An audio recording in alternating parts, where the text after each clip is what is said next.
ഇത്തവണത്തെ ക്രിസ്മസിന് നിങ്ങൾക്കായുള്ള എൻ്റെ രണ്ടാമത്തെ റെസിപ്പി പാൽക്കപ്പയും കടലയും. ഈ കോമ്പിനേഷൻ ഇതുവരെ പരീക്ഷിച്ചിട്ടുണ്ടാവില്ല അല്ലേ? ഒന്ന് പരീക്ഷിച്ചു നോക്കൂ കേട്ടോ, നല്ല ടേസ്റ്റിയാണ്. നമസ്തേ, ഞാൻ ധന്യ. ഇത് വെജ് കേരള. എല്ലാവർക്കും വെജ് കേരളയുടെ ഒരു പുതിയ വീഡിയോയിലേക്ക് സ്വാഗതം. വീഡിയോ ഇഷ്ടപ്പെട്ടാൽ ലൈക്കും കമൻറ്റും പിന്നെ ഒരു ഹൈപ്പും കൂടെ തരാൻ മറക്കല്ലേ.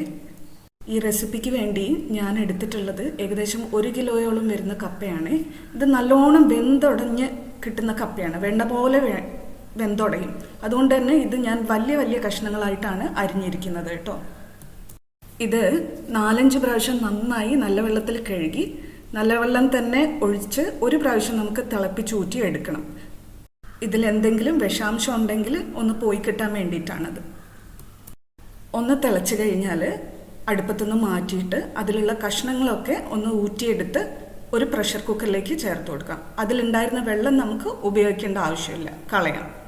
ഇതിലേക്ക് ഇനി നമ്മൾ ചേർക്കുന്നത് ഇഞ്ചി 1 ടേബിൾ സ്പൂൺ, ഞാനത് നീളത്തിൽ അരിഞ്ഞിട്ടുണ്ട്. പച്ചമുളക് എരിവുള്ളത് ഒരു 2 എണ്ണം, അതും കൂടി സൈഡ് കട്ടാക്കി ചേർത്ത് കൊടുക്കുന്നുണ്ട്. ഉപ്പും കൂടെ ഇവിടെ തന്നെ ചേർത്ത് കൊടുക്കുകയാണ്. ഒരു 1/4 ടീസ്പൂൺ ഇപ്പം ചേർത്തു, വേണമെങ്കിൽ പിന്നീട് അഡ്ജസ്റ്റ് ചെയ്യാം. ഇനി ഇതിലേക്ക് കഷ്ണങ്ങളിൽ നിൽക്കുന്ന ആ ലെവലിനനുസരിച്ച് വെള്ളം ഒഴിച്ചു കൊടുത്ത് അടപ്പടച്ച് പ്രഷർ കുക്ക് ചെയ്തെടുക്കാം. ഒരു 4 വിസിൽ വരുത്തണം. 4 വിസിൽ കഴിഞ്ഞ് പ്രഷർ പോയി നമ്മൾ കുക്കർ തുറന്നപ്പോൾ നന്നായിട്ട് വെന്തിട്ടുണ്ട് കഷ്ണങ്ങളെല്ലാം. ഇത് വെണ്ണ പോലെ അങ്ങോട്ട് ഉടയുന്നുണ്ട്. ഈ ഒരു പാകത്തിനാണ് നമുക്ക് കിട്ടേണ്ടത്. ചില കഷ്ണങ്ങളൊക്കെ അങ്ങനെ തന്നെ നിന്നോട്ടെ, ഇടയ്ക്കൊന്ന് കടിക്കാൻ കിട്ടുന്നത് നല്ല ടേസ്റ്റാണ്. ഇനി ഇതിലേക്ക് തേങ്ങയുടെ 2ാം പാല് ഒഴിച്ചു കൊടുക്കാം. ഒരു 250 മില്ലി എടുത്തിട്ടുണ്ട് കേട്ടോ. നന്നായിട്ട് ഇളക്കി യോജിപ്പിച്ചു കൊടുക്കാം. അതിനുശേഷം നമ്മൾ അടുപ്പത്തേക്ക് മാറ്റാണ്. ഒരു മീഡിയം ഫ്ലെയിമിൽ വെക്കാം. ഇതുപോലെ ഏകദേശം തിളച്ച് വരുമ്പോൾ തേങ്ങയുടെ 1ാം പാല് നമുക്ക് ചേർത്ത് കൊടുക്കാം. അത് ഏകദേശം 500 ml ഉണ്ട് കേട്ടോ. ഇനി ഫ്ലെയിം ഓഫ് ചെയ്യാം. അതിലേക്ക് ഒരു 1/2 ടീസ്പൂൺ കുരുമുളക് ചതച്ചതും കൂടെ ചേർത്തിട്ട് ഒന്ന് നന്നായിട്ട് ഇളക്കി യോജിപ്പിക്കാം. ഇപ്പോഴത്തെ തിക്നെസ് ശ്രദ്ധിച്ചില്ലേ? ഈ ഒരു തിക്നെസ്സിൽ വേണം നമ്മൾ ഉണ്ടാക്കി വെക്കാൻ. കുറച്ചുകൂടി കഴിയുമ്പോൾ ഒന്നുകൂടെ തിക്കാവും. അപ്പോൾ അതും കൂടെ കണക്കാക്കിയിട്ട് വേണം നമ്മൾ തേങ്ങാപ്പാൽ ഒഴിച്ചു കൊടുക്കാൻ. ഇനി ഇതിലേക്ക് ഒരു സ്പെഷ്യൽ താളിപ്പും കൂടെ കൊടുക്കാം. അതിനുവേണ്ടി ഒരു പാൻ മീഡിയം ഫ്ലെയിമിൽ വെച്ചിട്ടുണ്ട്. അതിലേക്ക് 1.5 ടേബിൾ സ്പൂൺ വെളിച്ചെണ്ണ ഒഴിച്ചു കൊടുക്കുന്നുണ്ട്. വെളിച്ചെണ്ണ ചൂടാകുമ്പോൾ അതിലേക്ക് കടുക് 1 ടീസ്പൂൺ, ഉഴുന്നുപരിപ്പ് 1 ടീസ്പൂൺ, ഇത് രണ്ടും ചേർത്ത് കൊടുക്കാം. കടുകൊന്ന് പൊട്ടി വരുമ്പോൾ ഇതിലേക്ക് നമ്മൾ ചേർക്കുന്നത് ചെറിയുള്ളിയാണ്. വട്ടത്തിൽ അരിഞ്ഞെടുത്തിട്ടുണ്ട് ഒരു 3 ടേബിൾ സ്പൂൺ. ചെറിയുള്ളി ഒന്ന് മൂത്ത് വരുന്നത് വരെ, ചെറുതായിട്ടൊന്ന് കാരമലൈസ് ആവുന്നത് വരെ ഒന്ന് വഴറ്റി കൊടുക്കാം.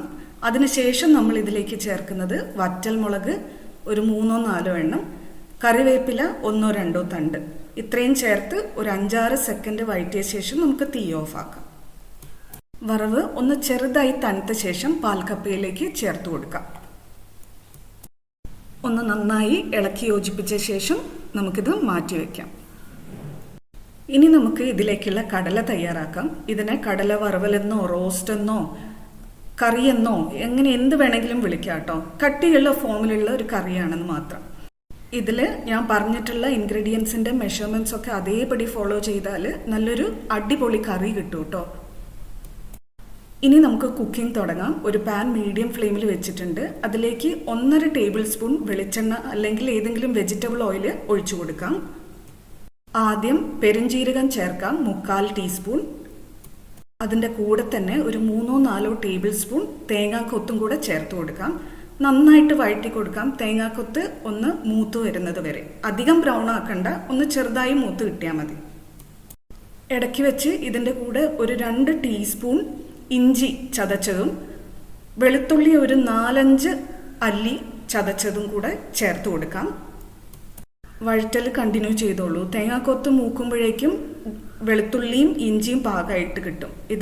ഇപ്പോൾ ഇത് എല്ലാം പാകമായിട്ടുണ്ട്. ഇതിലേക്ക് നമ്മൾ വല്യുള്ളി ചേർക്കുകയാണ്. ഒരു വലിയ വല്യുള്ളിയും ഒരു മീഡിയം സൈസിലുള്ള വല്യുള്ളി എടുത്തിട്ടുണ്ട്. അത് സ്ലൈസ് ചെയ്ത് ചേർക്കുന്നുണ്ട്. നന്നായിട്ട് വഴറ്റി കൊടുത്തോളൂ കേട്ടോ, ഏകദേശം ഈ ഒരു പാകം എത്തുന്നത് വരെ. ഇനി ഇതിലേക്ക് മസാലപ്പൊടികൾ ചേർക്കേണ്ട സമയമാണ്. തീ ഒന്ന് കുറച്ച് വെച്ചിട്ട് വേണം ഇത് ചേർത്ത് കൊടുക്കാൻ കേട്ടോ. ഇതിലേക്ക് നമ്മൾ ചേർക്കുന്നത് മല്ലിപ്പൊടി 1 ടേബിൾ സ്പൂൺ, കുരുമുളക് ചതച്ചത് 1/4 ടീസ്പൂൺ, ചിക്കൻ മസാല ഉണ്ടെങ്കിൽ അത് ചേർക്കാം 1/4 ടീസ്പൂൺ, ഗരം മസാല 1/2 ടീസ്പൂൺ, മഞ്ഞൾപ്പൊടി 1/4 ടീസ്പൂൺ, ചുവന്ന മുളക് പൊടി 1 ടീസ്പൂൺ. ഇത്രയും ചേർത്ത് നന്നായിട്ട് വഴറ്റി കൊടുത്തോളൂ ഇളം തീയിലിട്ട്. ഈ ഒരു പാകം എത്തുന്നത് വരെ, അതായത് പൊടികളുടെ പച്ചമണം മാറുന്നത് വരെ, നന്നായിട്ട് കുക്കാകുന്നത് വരെ വഴറ്റി കൊടുക്കാം. അതിനുശേഷം നമ്മൾ ഇതിലേക്ക് ചേർക്കുന്നത് തക്കാളിയാണ്. 2 മീഡിയം സൈസിലുള്ള തക്കാളി എടുത്തിട്ടുണ്ട്. ഓരോന്നും 8 കഷ്ണങ്ങളായി മുറിച്ചിട്ടുണ്ട് കേട്ടോ. വലിയ തക്കാളിയാണെങ്കിൽ അതിനനുസരിച്ച് മുറിച്ചാൽ മതി. ഇതിൻ്റെ കൂടെ ഒരല്പം കടല വേവിച്ച വെള്ളവും കൂടെ ചേർത്ത് കൊടുക്കാം. കടല വേവിക്കുമ്പോൾ ഞാൻ അതിൽ ഉപ്പ് ചേർത്തിട്ടുണ്ട്, അപ്പോൾ അത് ചേർക്കുമ്പോൾ സൂക്ഷിക്കണം കേട്ടോ. ഒരല്പം ഉപ്പും കൂടെ ചേർത്തിട്ട് നന്നായിട്ടൊന്ന് മിക്സ് ചെയ്ത് കൊടുത്തതിന് ശേഷം അടച്ചു വെച്ച് വേവിക്കാം. ഏകദേശം 1 മിനിറ്റ് മുതൽ 1.5 മിനിറ്റ് വരെ. 1.5 മിനിറ്റിന് ശേഷം അടപ്പ് തുറന്നപ്പോൾ നിങ്ങൾക്ക് തന്നെ കാണാം തക്കാളിയുടെ തോലൊക്കെ ഇളകി തുടങ്ങിയിട്ടുണ്ട്. അതിനർത്ഥം ഇത് ഏകദേശം ഒരു 75% കുക്ക്ഡ് ആണെന്നാണ്. ഈ ഒരു പാകത്തിനാണ് നമുക്ക് കിട്ടേണ്ടത് കേട്ടോ. ഇനി ഇത് ഞാൻ 2 പോർഷൻ ആക്കാൻ പോവാണ്. അതിൽ ഒരു പോർഷൻ ഞാൻ മിക്സർ ജാറിലേക്ക് എടുക്കുന്നു. ബാക്കിയുള്ള പോർഷൻ പാനിൽ തന്നെ വെക്കുന്നു കേട്ടോ. മിക്സിക്കകത്തേക്ക് നമ്മൾ ചേർത്ത് കൊടുത്തിട്ടുള്ള മസാല ഒന്ന് തണുക്കട്ടെ കേട്ടോ. അപ്പോഴത്തേക്ക് നമുക്ക് ബാക്കി കാര്യങ്ങൾ നോക്കാം. പാനിലുള്ള മസാലയിലേക്ക് ഞാൻ ഒരു 1/2 ടീസ്പൂൺ ഉലുവ വറുത്ത് പൊടിച്ചത് ചേർത്ത് കൊടുക്കുകയാണ്. നന്നായിട്ടൊന്ന് മിക്സ് ചെയ്ത് കൊടുക്കാം. പാനിലേക്ക് അടുത്തതായി നമ്മൾ ചേർക്കുന്നത് 2 മുതൽ 2.5 കപ്പ് വരെ വേവിച്ച കടലയാണ് കേട്ടോ. ഞാൻ ആക്ച്വലി കുതിർത്ത് വെക്കാൻ ഇട്ടപ്പോൾ എത്രയാണ് മെഷർമെൻറ്റ്, കടലയുടെ മെഷർമെൻ്റ് എന്ന് ഞാൻ നോട്ട് ചെയ്യാൻ മറന്നുപോയി. പക്ഷേ നമ്മളിപ്പം പാനിലേക്ക് ചേർക്കുന്നത് വേവിച്ച കടല 2 മുതൽ 2.5 കപ്പ് വരെ ചേർത്ത് കൊടുക്കാം. ഞാനിപ്പോൾ 2.5 കപ്പാണ് ചേർത്തിട്ടുള്ളത്. അടച്ചു വെച്ച് 2 മിനിറ്റ് നേരം കൂടെ നമുക്കൊന്ന് കുക്ക് ചെയ്യാം കേട്ടോ. അപ്പോഴേക്കും നമ്മുടെ മിക്സിയിലുള്ള മസാല നമുക്കൊന്ന് അരച്ചെടുക്കാം. ഒരല്പം കടല വേവിച്ച വെള്ളം കൂടി ചേർത്തിട്ട് ഇതേപോലെ ഒരു ചെറിയ തരിതരിപ്പോടെ വേണം അരച്ചെടുക്കാൻ. ഇപ്പോൾ പാനിൻ്റെ അടപ്പ് തുറന്നിട്ടുണ്ട്. അതിലുണ്ടായിരുന്ന നമ്മൾ ചേർത്ത മസാല പൊടികളൊക്കെ അതിൻ്റെ മണമൊക്കെ ഒന്ന് നന്നായിട്ട് ബ്ലെൻഡ് ആയിട്ടുണ്ടാവും. ഇനി നമ്മൾ അരച്ചു വെച്ച പേസ്റ്റ് ചേർത്ത് കൊടുക്കാം. ഇപ്പം ഞാൻ കട്ടിക്ക് ഉണ്ടാക്കുന്നത് കൊണ്ട് അധികം വെള്ളം ഞാൻ ചേർക്കുന്നില്ല. ഒരല്പം വെള്ളം, മിക്സി കഴുകിയ വെള്ളം മാത്രം ചേർക്കുന്നു. അതിനും ഞാൻ കടല വേവിച്ച വെള്ളം തന്നെയാണ് ഉപയോഗിച്ചത് കേട്ടോ. അരപ്പ് ചേർത്തിട്ടും 1 മിനിറ്റ് നേരം കൂടെ നമുക്കൊന്ന് അടച്ചു വെച്ച് വേവിക്കണം കേട്ടോ. മസാലയൊക്കെ ഒന്ന് നന്നായിട്ട് കുക്കാവാൻ വേണ്ടിയിട്ടാണ്.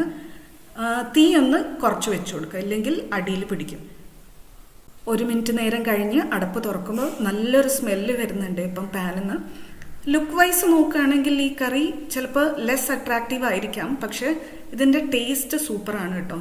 ഇതെന്തായാലും നിങ്ങൾ ഉണ്ടാക്കി നോക്കണം. ഇനി ചെറിയൊരു വറവും കൂടെ കൊടുക്കാം. അതിനുവേണ്ടി ഒരു പാൻ മീഡിയം ഫ്ലെയിമിൽ വെച്ചിട്ടുണ്ട്. അതിലേക്ക് 1 ടേബിൾ സ്പൂൺ വെളിച്ചെണ്ണ ഒഴിച്ചു കൊടുത്തിട്ടുണ്ട്. അതിൻ്റെ കൂടെ തന്നെ തേങ്ങാക്കൊത്ത് ചേർത്ത് കൊടുക്കാം, ഒരു 1.5 ടേബിൾ സ്പൂൺ. ഇത് ഓപ്ഷണലാണ് കേട്ടോ. ഈ ഒരു സ്റ്റേജിൽ ഇത് ഓപ്ഷണലാണ്.